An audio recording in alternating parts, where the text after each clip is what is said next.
Working. Can you hear me, see me okay? Let me know if that's better.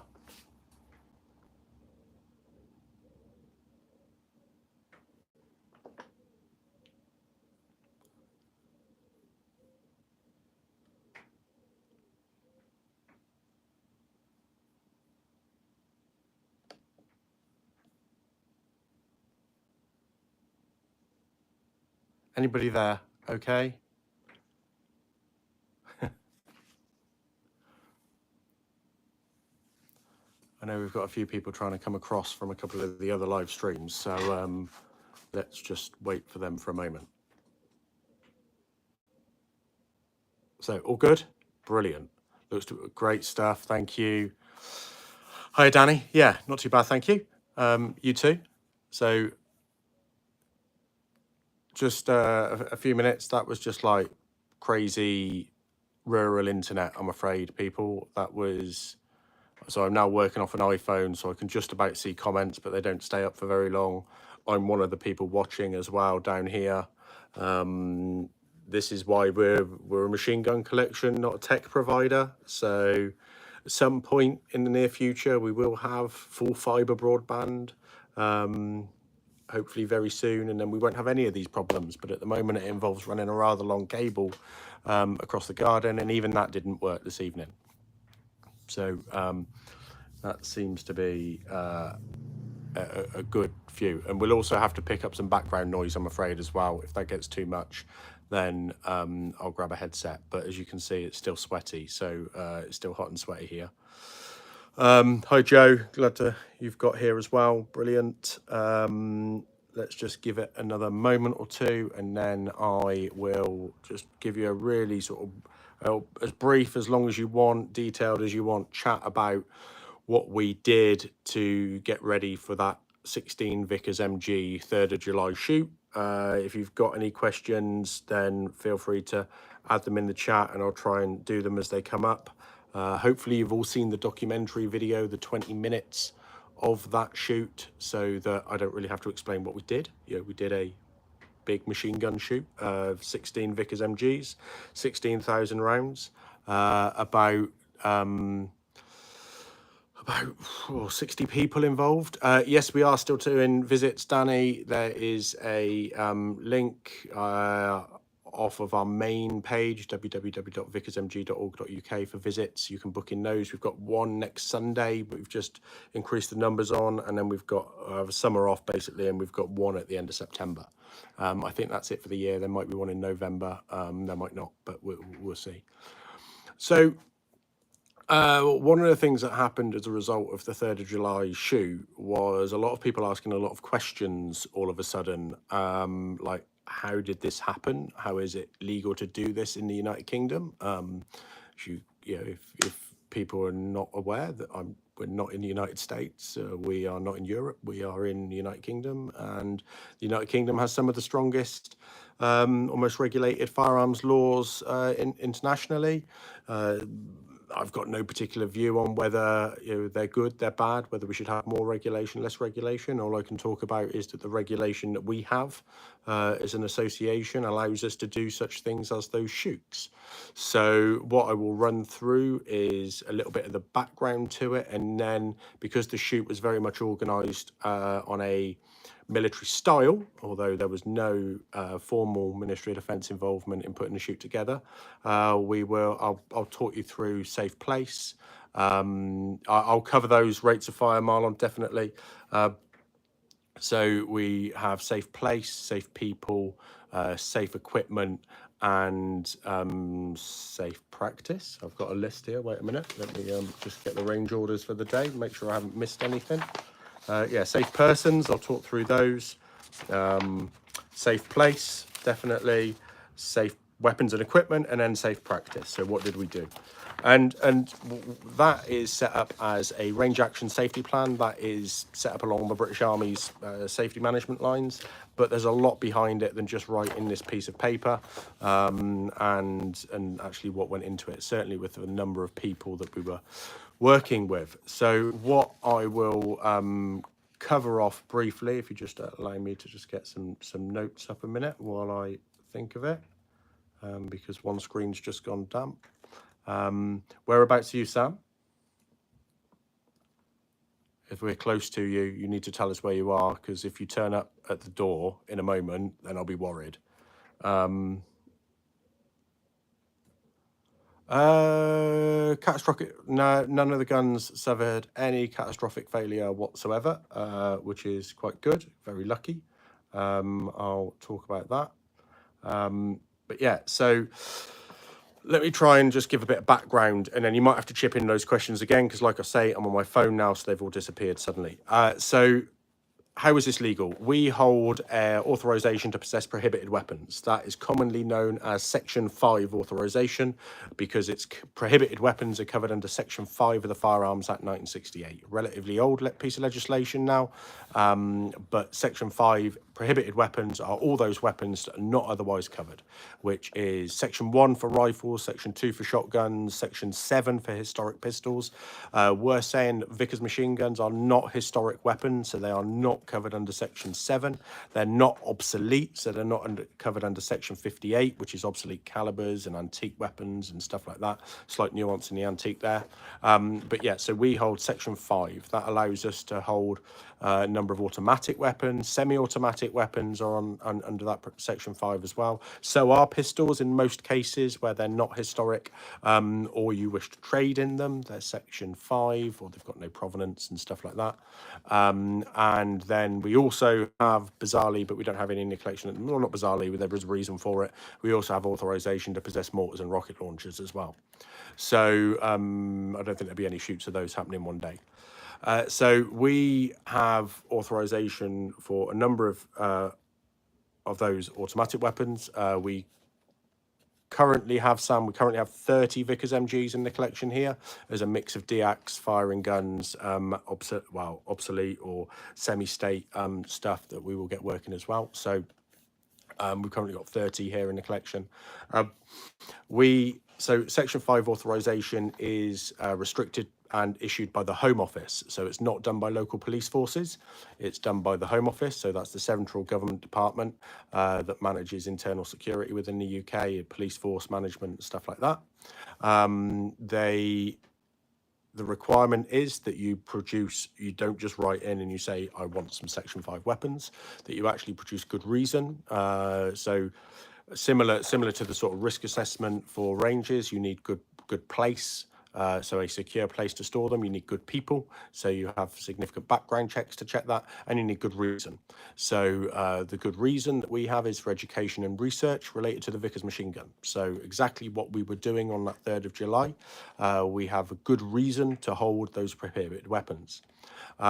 It's taken a number of years to get that. Please do remember that I'm not an individual that is applying for this. This is the association, so the Vickers MG Collection and Research Association is a not-for-profit limited company. That's why I bang on about funding and donations and everything all the time, and our patronage and those sorts of things, because the company relies on that support and that funding.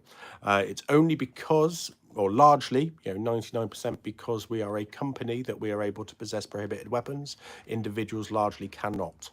So as an organisation, there are extra caveats, cover insurances, etc. in place. So it's a company that's able to do that. We apply with our good reason, like I say, education and research, and we set out the good place requirement as well, which is, in this case, a secure facility, which you can come and visit. And as I was explaining previously, before some people will have joined, that you can find our visits information at www.vickersmg.org.uk. And we do firing demonstrations as part of that visit as well.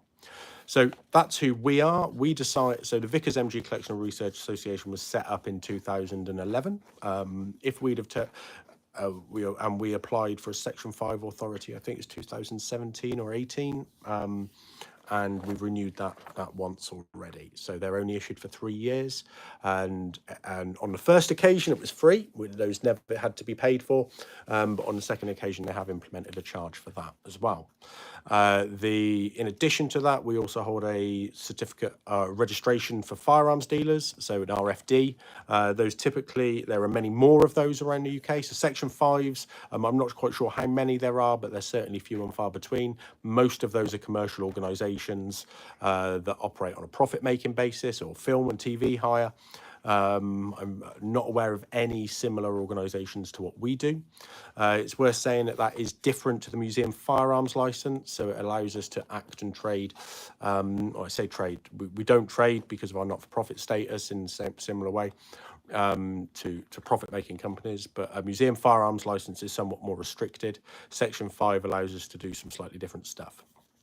So Section 5 authority, let's say every 3 years, Home Office application, we have to justify our business over that 3 years and likely what's going ahead. We also have registration of firearms dealer, which is administered by the local police force, so Wiltshire Police do that for us.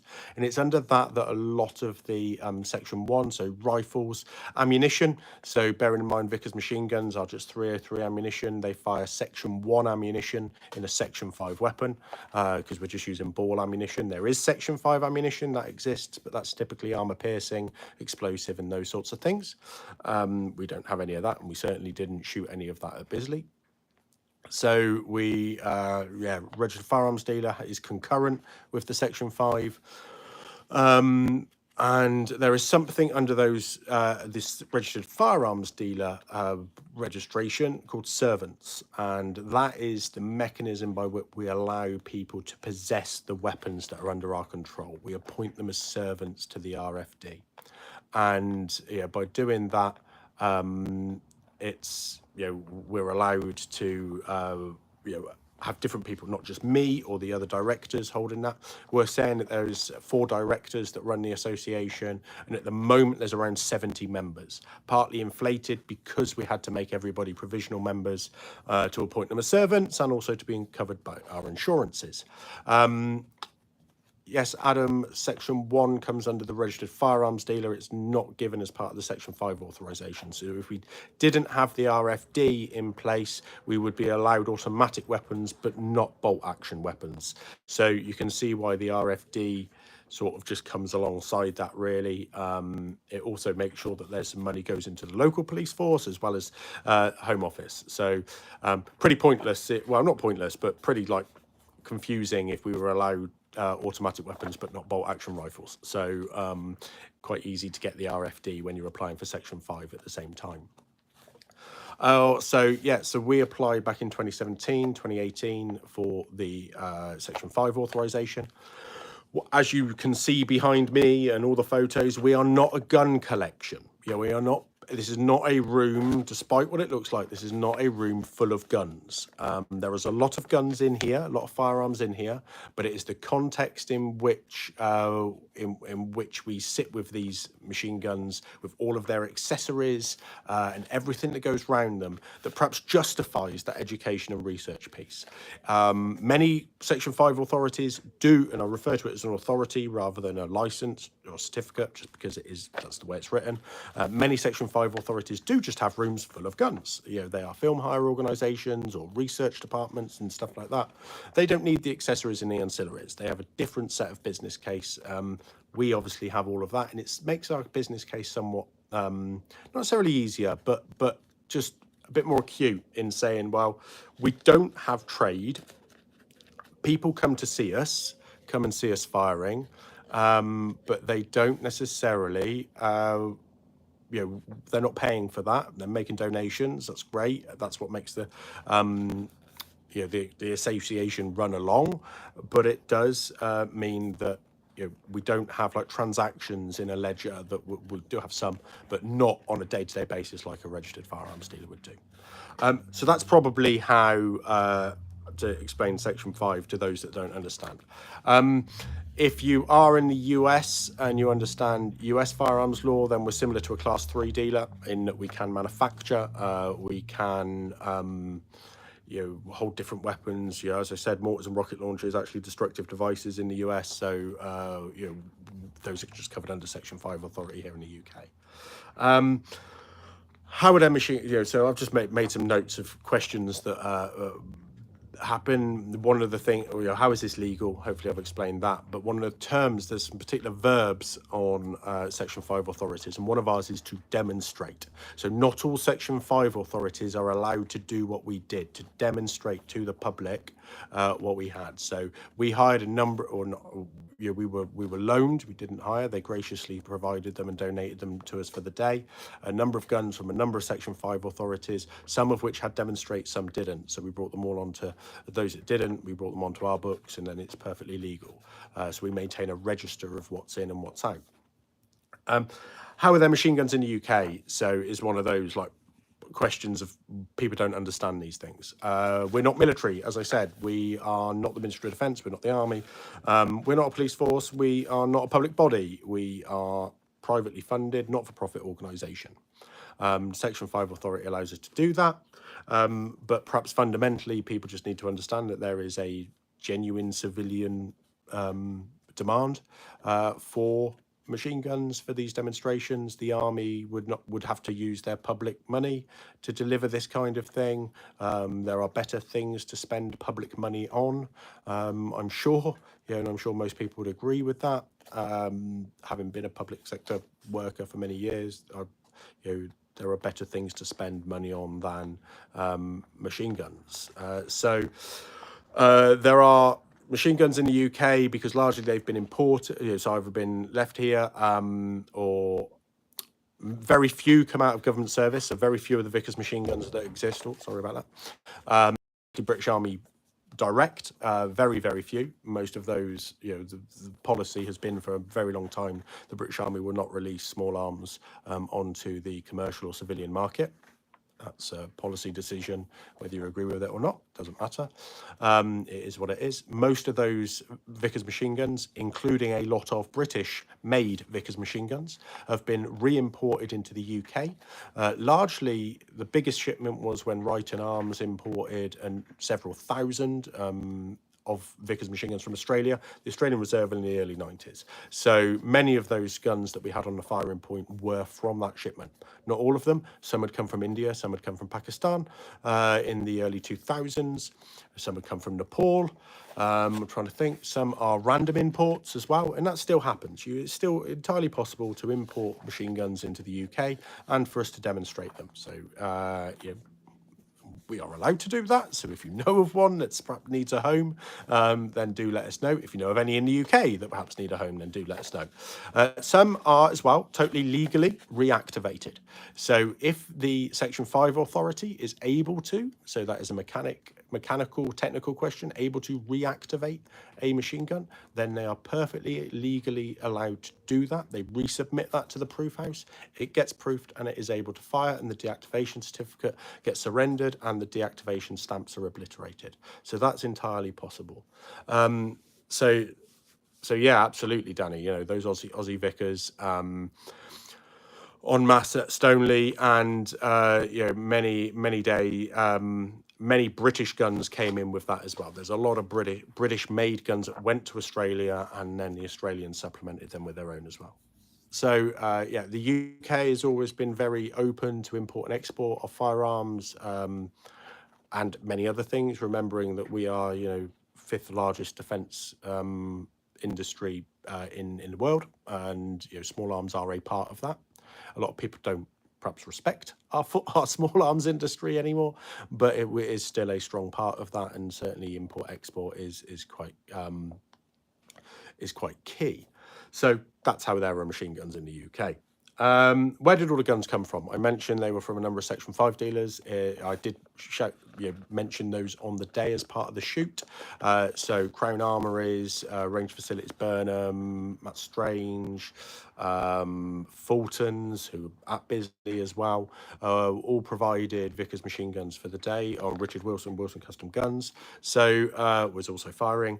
So we brought 16 guns together from across the civilian Section 5 authorities. We don't have 16 guns at the moment. I say at the moment. We are permitted to hold that number, and like I say, they went on the register for today, and we're always looking for more. So we will increase that number, so we can perhaps have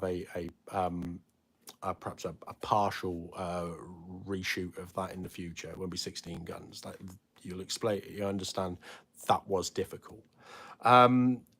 Who were the firers? So I'll tell you what, I've got those random questions. I'm going to go through the RASP. the range action safety plan and start to talk through it. So safe persons. The safe people on the day were recruited, volunteered, for basically, volunteers through the association. Many people we knew, reenactors, or they were at worst friends of a friend, and they did not pay. Some have since joined as patrons, which is great. Some have since made donations. They enjoyed it so much. Some want to see these things happen again. So to see these things happen again, the balance has got to re-level. So, they were largely friends of a friend's, people that had been volunteering here for a while. So we have working days in the collection to tidy it up, to get things going, to get things working nicely. We've still got 2 ton of spares over there to silt out properly. And they basically said, yes, I want to do it. Some people said they didn't want to do it, which was a surprise to many.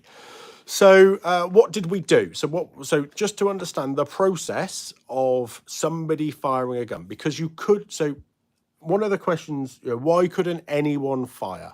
Back in 2002, they ran a similar machine gun shoot. I say similar. The Ministry of Defence, the British Army, ran that shoot, and in 1995, they ran one at Beckingham Ranges. This is the only time a civilian organisation has run a large machine gun shoot like this. There have been shoots run by the Historic Breech Load and Small Arms Association, demonstration shoots, but this is the largest. And actually, the 2002, as far as I understand, only had 8 guns. Might have had a few more, but we had 16 guns. Why did we have 16? Because that was a company's worth, a machine gun company's worth. Go and watch the live commentary if you want to understand some of that stuff.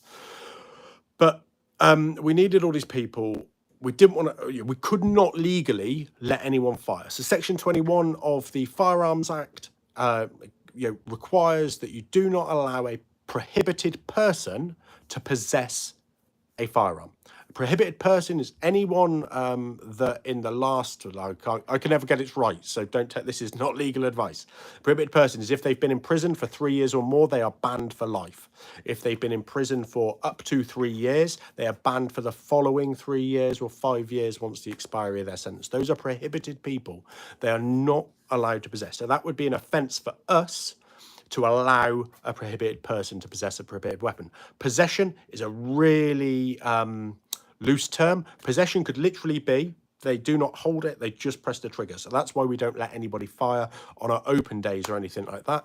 The closest we think, we don't want to be a test case, but the closest we think people are allowed to get is to allow them to, hold the ammunition belt and pass that, hold the ammunition belt and support it while we're firing it with blank ammunition, because blank ammunition is not prohibited. If it was ball ammunition, Section 1 limited ball ammunition, then they wouldn't be allowed to be the number 2 either. So we think the closest people can get is by supporting an ammunition belt full of ball. They're not allowed to touch that weapon. It is a prohibited weapon.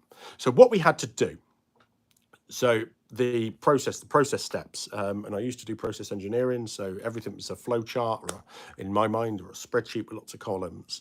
They had to be approved by me and another of the directors, so Tom, who is also the authority, the other authority on the Section 5 authority. So the 2 of us have to agree that a person is largely of sound mind, is that we trust them, because unlike the firearm certificates, when we make somebody a servant, there are no GP letters, no referrals. That risk is on us as the authorities, the named authorities on the Section 5, to make that judgment. So we have to understand that they're in possession. They don't have to be a staff member. They don't have to be a paid employee. We just have to think they can be a servant. We then, as an aside, make them a provisional member of the association if they're not already a member or a provisional member. That means they are covered by our member-to-member insurance. So if there's anything that would happen, we would be covered. We then have to apply to the police or notify the police of their, what did we have to tell them? Full name, any previous names, address, any previous addresses within the last 3 years, any date of birth and place of birth. And with that, they can complete the background checks that are necessary to make sure they're not prohibited. So we don't do any of those checks ourselves. There's no need for disclosure and barring service or anybody like that. Those clearances, Wiltshire Police do that. So they have been absolutely supportive in putting this number of servants through the book, so cannot fault them alone in here. One of those, once we've done that, then they're a servant. Do we go and let them out with a machine gun? No. We had to make sure they were not only a suitable person, but we have to make sure they are a safe person. So if they're a safe person, they have been trained. This was a requirement of the safe place as well. So as it was a quick deviation, there'll probably be a few of those. The National Rifle Association at Bisley, where we shot that, have for shooters, and there are a few on here I know, something called a safe shooter card. That means you have undergone an accredited piece of training that says you are safe to shoot on their ranges. That safe shooter card doesn't cover machine guns. Why would it? It just wouldn't. So we had to prove to the NRA, to the Director of Shooter and Training, incredibly supportive there on the day. We've had great emails back as well, how professional we were, etc. So really pleased with how that went. But we had to prove to him what our safe system of training was. There is no safe system of training for machine guns, again, so we had to invent one.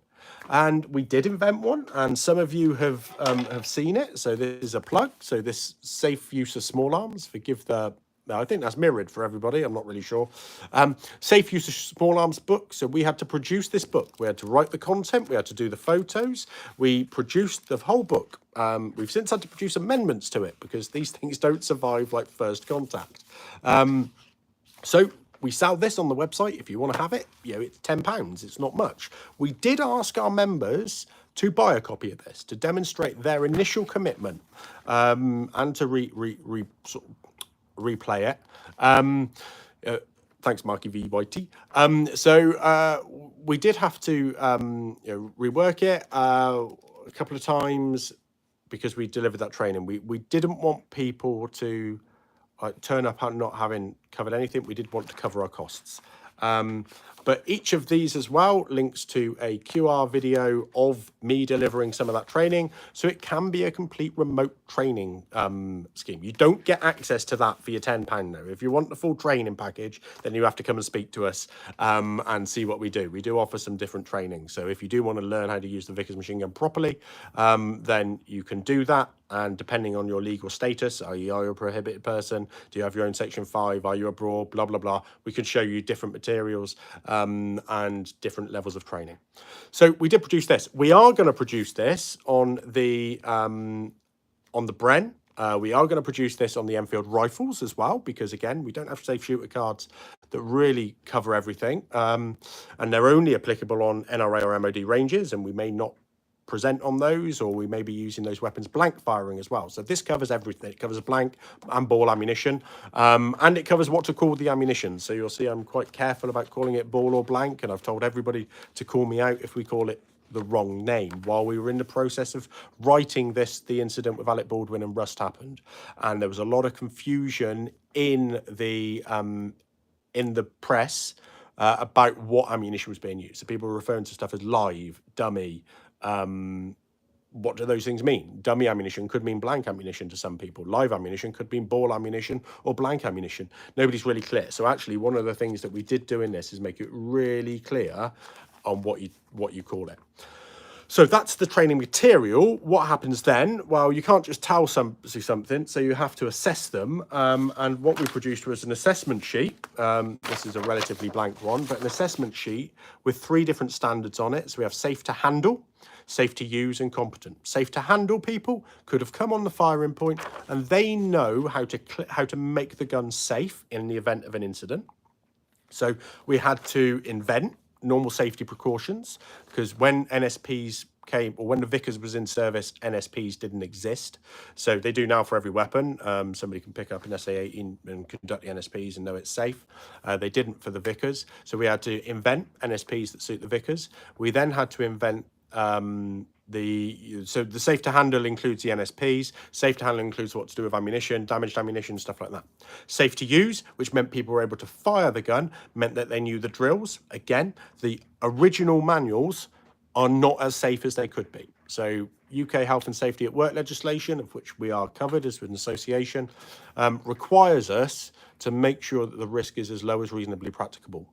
And that meant looking at the original pamphlets, the manuals, and saying, wait a minute, this isn't as safe as it could be, and it doesn't reflect current practice. So we decided to alter some of those drills to reflect current practice. So if you've learned the 1944 manual, you won't be able to do these things safely. And then competent means that you can strip, assemble the weapon, you know why stoppages are happening. And we really wanted that, oh, great question, Marlon. What did we learn about training new shooters on it? So we learned there's a lot of bad habits out there, or a lot of people can't transfer modern processes to historic weapons. We also learn in that training process that people have very particular ideas about what different things mean as well. So we used some current Ministry of Defence terminology to deliver it, because actually we've been doing shoots for the MOD, and that's where we will do most of our ball firing. If we take our shoots for the MOD and deliver shoots at Bisley, we can transfer that terminology quite easily. And what I mean by some of that is these aid memoirs. So we produced this aid memoir, which is a single sheet of all of the drills and all of the things to check. And so load, make ready, fire is one of those where if you say load to somebody, for this training, we expect them to put the bout in the gun. That's it, nothing more. There's no rounds go in the chamber on the load. That's on the make ready. So on the make ready, we open bottom cover, crank open bottom cover. That's one of the things that we learned on training. The bottom cover on the Vickers machine gun is really important. So the shutter, this is its proper name. So the shutter is really important because it actually acts as a safety device as well. Crank back, pulled about to the left, repeat, and then raise the sight. So that was our make ready. And then the gun is ready to fire. And of course, there's no safety catch on the Vickers other than the safety catch that's in front of the thumb lever. So there's no positive safety. Make safe is one of the words of command that we were using as well, which basically is an unload followed by a load. And a lot of people were confusing that then with the normal safety precautions as well. So they were starting to open top covers and things like that. And that's not what we wanted to see. There's no reason to open the top cover on the firing point unless there's a stoppage. And again, unload didn't mean show clear as well. So there's some terminology that we really had to drive into people to get them trained. One of the things that once we've done all that training, we've delivered the training, we've written it, how do we assess it? So what we developed were some weapons handling tests, and we developed 5 weapons handling tests. So weapons handling test number 1, which is to conduct the normal safety precautions. Number 2 was to load, make ready, fire. Number 3 was to make safe. Number 4 was to unload. Number 5 was to strip and assemble the weapon. If you passed weapons handling test number 1 and an online quiz, so the theory elements were delivered through an online test. And again, if you want some of that training, then just let us know. Or if you want to see the quiz for no reason, just let me know. So we had 2 safe to handle tests, a generic one that will work for our Bren gun, Lee Enfield, pistols, etc., and any other weapons. And then we had a safe to handle Vickers test, which was specific to that gun, even a joke. And then we had a 3 weapons handling tests for safe to use. So the load, make ready, fire, make safe, and unload. Those were the 3 WHTs for safe to use, as well as the safe to handle, so it's progressive. And then we had another online test as well for identifying stoppages and causes of stoppages. Nobody would pass or be credited safe to use until they'd passed the theory and the WHTs, and those WHTs have been recorded and kept in the event of any incident, or if somebody wants to remain as a firer with us. And then weapons handling test number 5, strip and assemble, is what you deliver to show you're competent. And there are some theory elements yet, but they're non-safety theory elements, so we are able to assess those face-to-face and don't need to record them. So lots of things to get people safe to fire the weapon. Now, there were a few things on the day that showed that actually once you then start with people firing ball ammunition from a machine gun, they need some experience in that. So certainly readjusting and using the sights, that was part of safe to use, knowing how to use the sights properly. But when you've got lots of noise and everything happening, it can be distracting. So that's reaffirming. People will need to do their weapons handling tests every time that they come to use the guns as well, because it'll be few and far between. So what else on safe people? We're saying as well that there was a strong threat to those people that did not act safely, that they would not be firing again, and that I would write to firearms officers, senior officers, blah blah blah, to tell them that they did not follow range orders. And so it was that strong threat exists. So that's the safe people. We had people appointed as safety supervisors. So there were, there was a range conducting officer. So the range conducting officer is a serving British Army officer, who's a member of the association. So he conducted the range for us. He delivered all those orders that you hear being said. Excuse me. And then we had safety supervisors. So behind each set of 8 guns, there was one person in uniform and there was one technical safety supervisor as well. So the person in uniform was there to maintain momentum and to make sure people were firing and listening. The person not in uniform was an armourer, and they were able to support any malfunctions or anything that was happening. We had ammunition storemen to make sure that the ammunition was being dished out properly and being used correctly. We then had media on site, and those are all trained media as well. And those have produced the excellent documentary and the VR footage that hopefully you've seen. And that VR footage is something quite unique. The documentary is amazing, 20-minute capture of the day as well. How many safety supervisors per named individual? I think they're called carers when they're that closely linked. So we also had medical. We had a number of trained people, medical cover as well. And that's in addition to the NRA safety staff that were on site. This was the biggest machine gun shoot the NRA have had running as well. So we had that on site too. Then safe place. So Bisley, it's a firing range. Bisley Shooting Grounds is the nation's shooting centre. It is not necessarily the safest place. There are wild and wonderful wildernesses out there that may be safer places, but it's certainly as safe as we could get, and having public access. So I think they're quite happy to admit they were not expecting the attendance that we had that day. So the place was expecting a couple of hundred people, and we had nearly 1,000 people attend, which is quite remarkable. We're certainly very shocked, very pleased by that. We would love a few more of them to become patrons as well. Safe place. They provided their own medical. There was then the prearranged firing plan and things like that as well. Safe weapons. So obviously the Vickers machine guns themselves. We're saying we had some other weapons on the firing point. They were the deactivated revolvers, that's the numbers 1s and number 2, and we had the safe weapons inspected. So all weapons were inspected by armourers, 2 armourers, prior to the event. In the morning of the event. Many of those were also inspected in addition to that. We're saying that when we have the weapon, when we do MOD shoots, our weapons are inspected by a REME Class 1 armourer as well, in accordance with non-service pattern-like weapon policy. So we also then had to have the safe ammunition. So ammunition, we purchased brand new 303. So some of the questions that we had were, where did all of this ammunition come from? Serbia, Privy Partisan, and they, I don't know why I say that in a French accent, but I did. If you didn't think that was French, then it is. So PPU, as perhaps more commonly known, and that's what's on the head stamps, we purchased 16,000 rounds of brand new factory-made ammunition to ensure that it was safe. We did not use new old stock. Everything, I think all the batches were January production this year.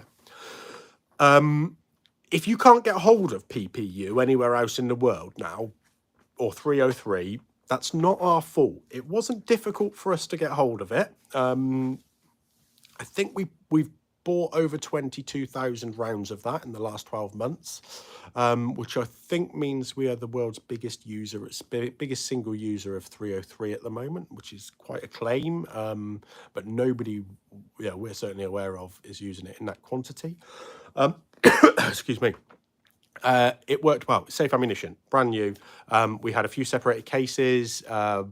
With that amount of ammunition going through in such a short period of time, we were bound to get a small percentage. Even if like 160 rounds failed, that's 1%. So it's a tiny amount that will have failed. We had, I think, like half a dozen failures on the day. We had some light strikes, which we think is a gun issue, so that's not set up properly, or something on the gun happened. So yeah, safe ammunition, all of that ammunition was inspected and loaded into the ammunition belts before the event. There were some issues, so if you want to know, like admin nightmare is the fact that Section 1 or small arms ammunition does not require you to hold an explosives license until you have 15 kilograms of net explosive quantity. Well, 15 kilograms of net explosive quantity is around 7,000 rounds, around 7,000 rounds of 303, so 0.002 grams per round. We had more than that, so we had to split our ammunition holdings across 3 locations. All of those locations had to be registered firearms dealers without any more ammunition on their books or holding an explosives license. So we had to get it in, same day, get 2 lots out. And that was a real problem, logistics nightmare that basically came upon us 2 weeks before the event. We thought, okay, we'll get it all in, and we'll have the explosives license by then because we've applied for it. But everything's running slow at the moment. The explosives license we had did arrive, sadly, a week after the event. But we now have one, so we could do it again if we really wanted to, but we don't. So we did purchase that ammunition. This is a genuine plea in that if you enjoyed what you saw, or you thought that was worthwhile, enjoyment is a strong word when it comes to firing guns, I get that, please do support us financially. 16,000 rounds of 303 ammunition was £12,000. As we did not receive any sponsorship for this event. This event was funded by the association taking the risk and taking some loans effectively to deliver these events this year. We've also, that's the ammunition alone. There were several £1,000s other expenditure. So please do support us if you can. What have we done with the brass is a great question. It's all sat in the corner over there, yet to be sorted out, some of it. We are going through, we brought it all away with us. We have it secure because at the moment there is still a risk of some unfired cases in there or damaged rounds and stuff like that. One of the things that we did to ensure that we had safe weapons was we had them numbered on the firing point. We had a pouch, a basic pouch, a British Army basic pouch, numbered up with every gun number so we could put any defective rounds in there. And we had a sandbag for empty cases so we could identify batches of defective rounds if we need to tell the gun owners and to identify the gun where there are problems. So that's just a good bit of post-event management, post-event admin, so we can identify where there are problems. What are we going to do with it? I don't know yet. Stay tuned for a couple of nice ideas that we're going to do with that. If you like your 303 cufflinks and your key rings and things like that, then we will be able to tell you which gun certain things came from, and I think we're going to start to offer some of those to the firers first and then start to offer them widely. We will probably produce inert ammunition for it, and we will probably reload some of it as well. So there's plenty to do. We've actually got about 20,000 rounds worth of spent cases here at the moment. So safe equipment, safe weapons ammunition, safe practice. So I talked about we had a very regimented fire plan. Please do watch that live stream recording so you can see what that fire plan detailed.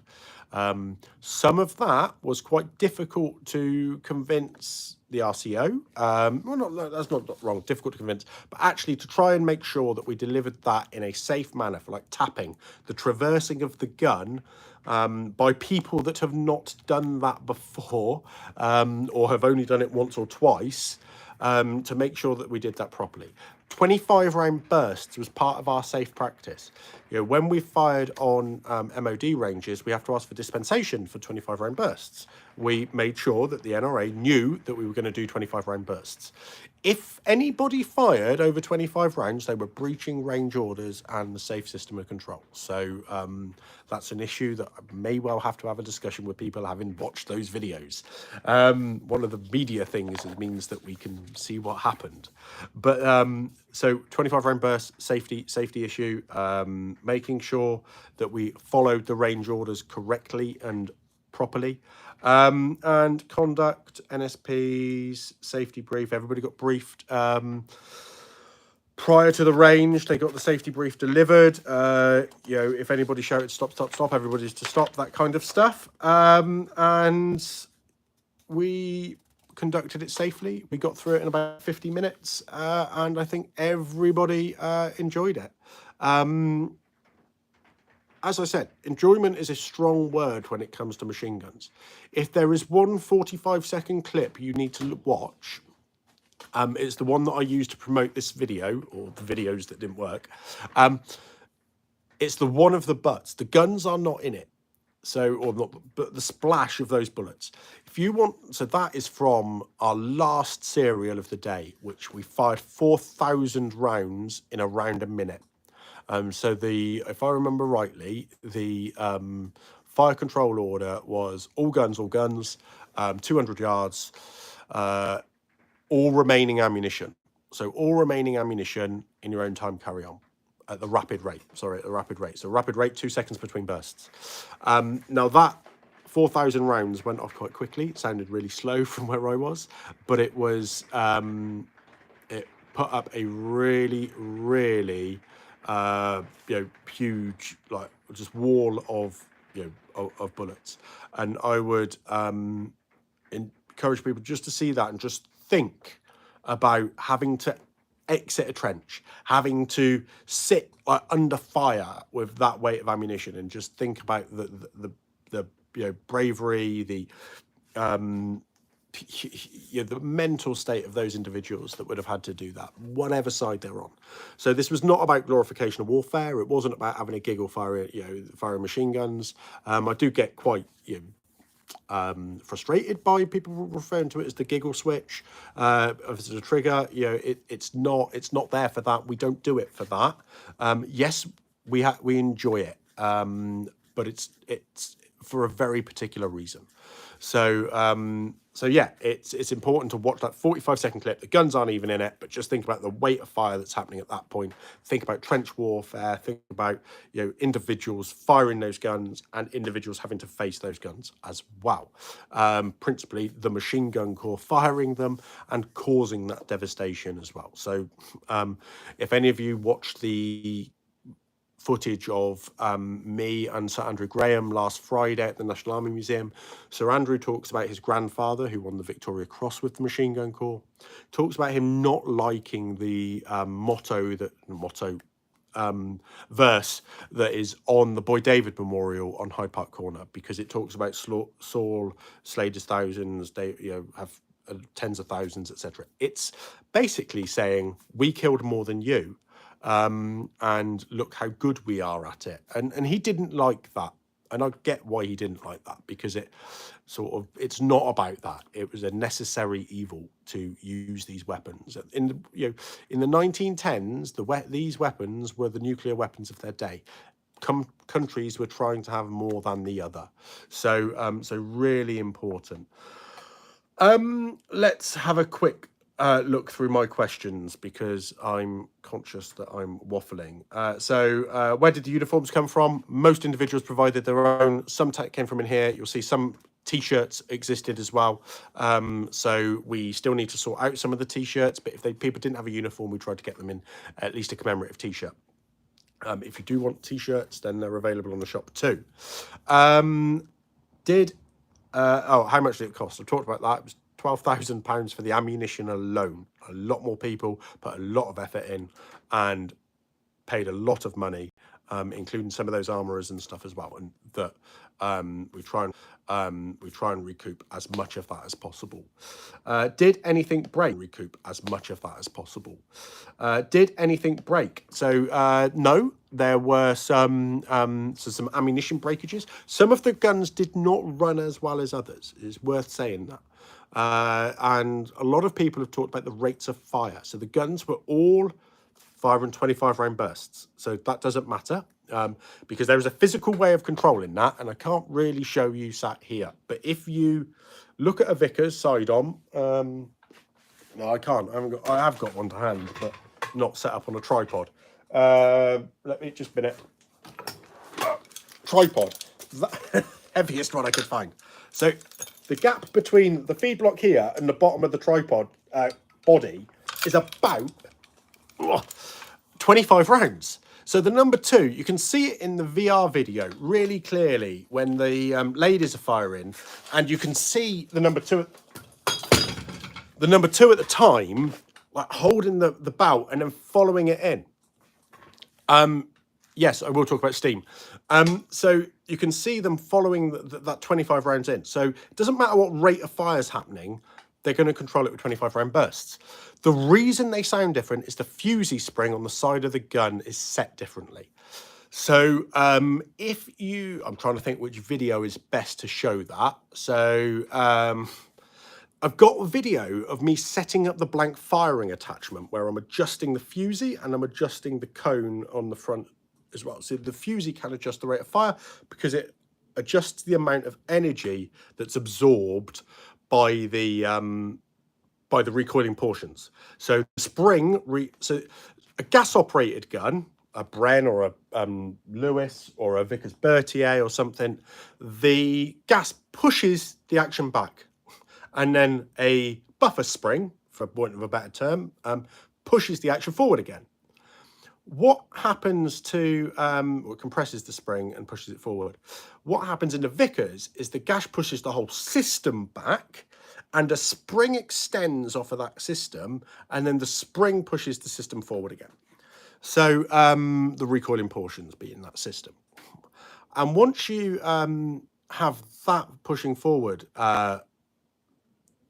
if that spring is worn or set up differently, and you have a spring balance that tests that, and as somebody just put, 7 to 9 pounds for ball, 2 to 4 pounds for blank, because blank requires less loss of energy because the spring absorbs the energy, you can change the rate of fire, so the sound of the fire. So if that spring is lighter, the gun will fire faster. Yeah, the gun will fire faster. If the spring is heavier, the gun will fire slower. So it's as simple as that. Steam and condensers. You see on the video, VR video, very clearly the steam coming out in front of the guns. We did not fit condenser hoses to the guns because by my calculations, and I should have guessed this, people would muck this up for me. By my calculations, those guns would not boil. There were 2 factors that meant those guns boiled a lot quick. Well, 3 factors, sorry. 1, they should have had 7.5 pints of water in them. They did not. So we they were filled to like above the barrel, blah blah blah, but they didn't. The gun should have only boiled after 600 rounds with 7.5 pints of water, and then lost a pint at 1,000 rounds. So they had too little water in them, which meant they boiled faster. Simple as that. Then people not counting 8 seconds very well. People need to go back to learning how to count seconds between bursts, because if you fire too quickly, it does produce a spectacular effect, doesn't it, when the steam came out? But they didn't. So they boiled too quickly then. And then the third factor was the corks were left in. So the cork on a Vickers, and again, you can't see them dangling down, but the cork goes in the front of the gun. Wait a minute. I've got another gun here. So this cork should have a cork on it, but they always break, so we don't put them back on. That fits in there, and that stops drips and the condensate coming out. When you leave it in, it means it boils quicker because it's more pressure, so the pressure is building up. If you'd have just left it open, it wouldn't have boiled as fast. I don't know why I picked up a heavy one. That's one of the Nepalese ones, by the way. See, we had one of these firing on the day, not this one. So when that cork bursts in that VR chute, that's just popped out. So it's really towards the end. And the lady that was firing, Jane, at the time, thought something horrible had gone wrong because the steam just came out. Nothing had gone wrong. There were some drips coming out the back end. So Vickers packing has string packing, asbestos string packing. We did not use asbestos string at either end. It leaks. The end. What else did anything break? I'm pretty sure there were no breakages. We're saying we have had some breakages on the guns in the past. Excuse me for a moment. You know, these things here, muzzle glands break for us. This one broke only a month before with ball ammunition. We've had it with blank because of the pressures. It can result in some interesting issues, and you know, this is one of those. So actually that is a bullet hole through the front cone. So nothing like that happened, which was great news. That was my relief that nothing horrible went wrong after this. The other question I've got, did we start the fire at Bisley? No, we did not.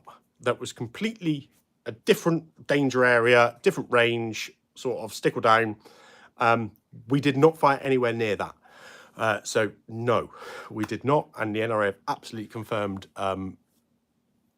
we did not as well. And then will it happen again? Well, I don't think it will, in all honesty. I think that was it. That was the opportunity. And we've done it. It was there to commemorate the centenary of the MGC's disbandment. We did that. We drew attention to the disbandment. A lot of people, as a result, came to see us at the National Army Museum. They learned about the MGC as a result, and that was what we did it for.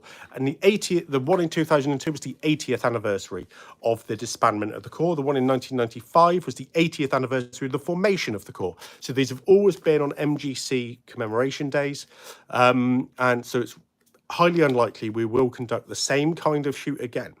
Will we conduct more Vickers shoots? Yes, absolutely. That's what we're here to do, to use that as our education and research. We have some very, very interesting plans ahead. If you can see this gun here, this is a 0.5-inch Vickers. Over in a box over there is another 0.5-inch Vickers that is actually in firing state. So at some point we will have a 0.5-inch Vickers. We like to do things that haven't been done, and that certainly hasn't been done for many, many, many, many, many years. Excuse me. So we will do things like that. We're 200th anniversary. I'm youthful, but I'm not that youthful. And maybe the Vickers MG Collection and Research Association will still be here at the 200th. That would be amazing. How many guns would we have then? But it's not a numbers game. It's about what we do with them. So, yeah, we'd really like to do this kind of thing again, to do some comparison shoots. What we didn't do was like the timeline of, either side, Maxims, GPMGs, things like that.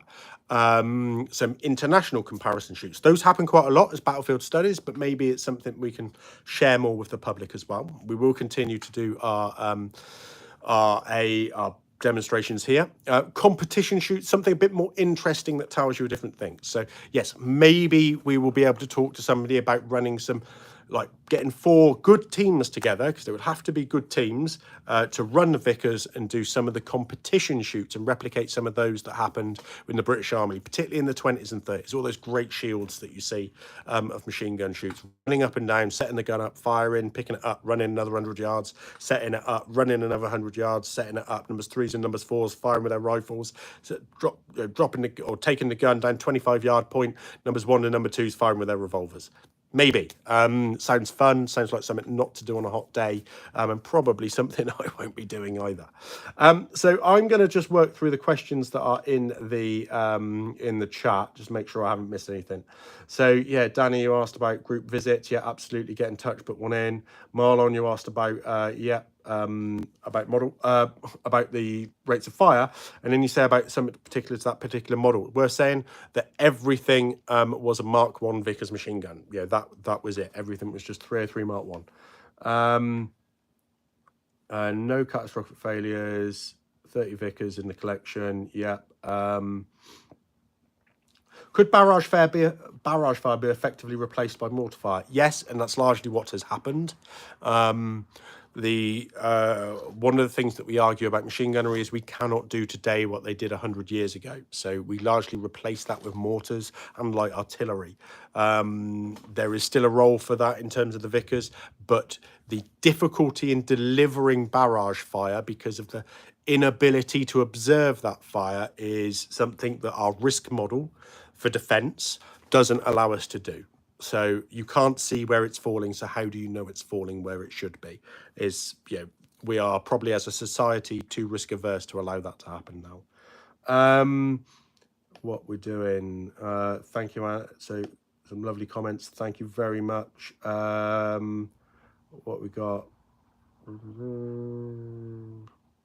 Is anyone anywhere making new Vickers? If only they were. We're not even making new parts, and we certainly need to. So if anybody's, we could. Who knows? We could. There we go. What challenge did people have? It's sort of about, I think fundamentally people understanding some of the nuances of these old guns. The Vickers is not a gun that you can pick up and go, oh, I know how to use a Bren. I'll use a Vickers. You can't. There's nothing like your Maxims are the only thing that's like it. And actually, there's some nuances in Maxims that if you've used a PM1910 or anything like that, you can't pick up a Vickers and use it. That shutter will catch you out every time. Then what have we got? What have we got? Let's see. I'm not attempting to get anybody else to use 303. There is no need. We'll keep using 303, thank you.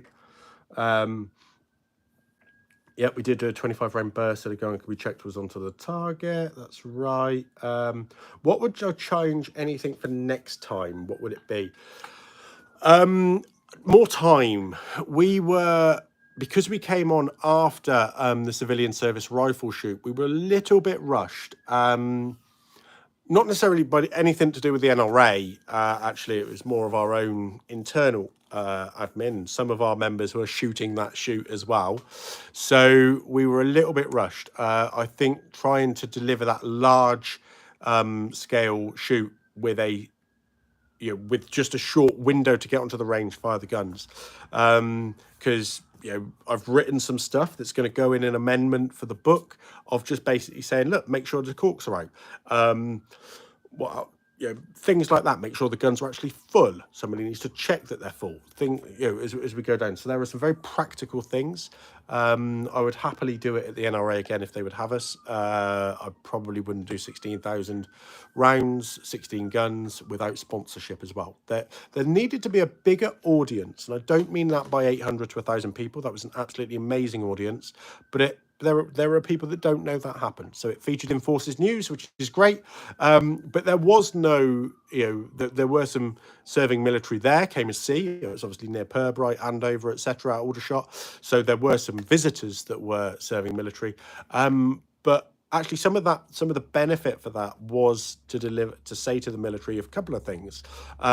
Non-service pattern light weapons can be shot in a safe manner in a safe place with safe equipment, blah, blah, blah. We've proven that anyway, but this is the scale in which it can be done.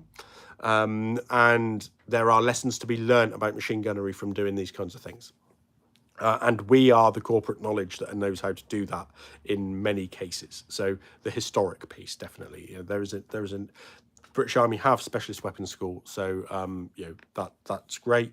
And they do an element of what they do. Just let's never forget the historic piece that's there as well, that shows what we haven't done. So thank you very much for the nice comments again. It's not us that's making it hard to get PPU 303, Marlon. Just ring up Cranks and get it. It's not a problem. And then, was there anything unique about the Canadian contract to purchase Vickers, or were they just standard Mark 1s? They were absolutely standard Mark 1s, British surplus stock, or provided. They were not different in any way whatsoever. The Canadians produced their own barrels, locks, and a few spare parts, but not much. But nothing else. They didn't produce Vickers. The Australians produced the whole gun. The Canadians just did barrels and locks. I think they might have done feed blocks, but I'm pretty sure it might have just been barrels and locks. No, Telegraph didn't run with the story. Don't know why they didn't. They obviously got some great photos from the day, but it's worth remembering that, you know, as a contrast to us having our fun and enjoyment, that there was a shooting in Copenhagen the following day that may have affected the news coverage of that, understandably. You know, that there will be these shootings and things like that that sadly happen around the world and affect what we do. We have to be very conscious of that, because this is not about glorification of firearms, warfare, or anything like that. We use the Vickers as a lens in which to study history and the people that used it. Why did barrage fire continue to be placed in such high importance after Great War? Because it had been shown to be extremely effective and relatively low cost. So largely, you know, you can keep up sustained, you know, a box of ammunition, 250 rounds, is going to cost about the same as a medium artillery shell, if not a little bit less, and weighs about the same. So logistically and everything, getting it forward, but the period of time for which it has an effect is longer. So a shell goes off, 5 seconds later, somebody can move into that space and it is clear. A belt of ammunition can stay, 250 rounds can stay dominating that space for a minute or 2 minutes or whatever. Yeah. So barrage fire is massively effective for suppression. So that's, I think, why it ends up, you know, maintaining that level of importance throughout. So yeah, right into the pepper pots of the Second World War. So I will plug Matt Moss's video of his talk that he did at the National Army Museum on Saturday. So you go and watch that on indirect fire, and you'll see the development of indirect fire throughout the Vickers service. So I think that has had me rabbit for an hour and 5 minutes after I got everything sorted. If there are any more questions, pop them in the chat. If not, then I will end the live stream there. Thank you very much for watching, all of you. That's actually been quite good to have almost somebody to bounce off. Why did I do it like this? Well, I probably would do it like this again, but it means I don't need to edit this video. Anything I said is here. It will go up to it will go up to YouTube space and exist forevermore. So refer people to it if they've got any questions.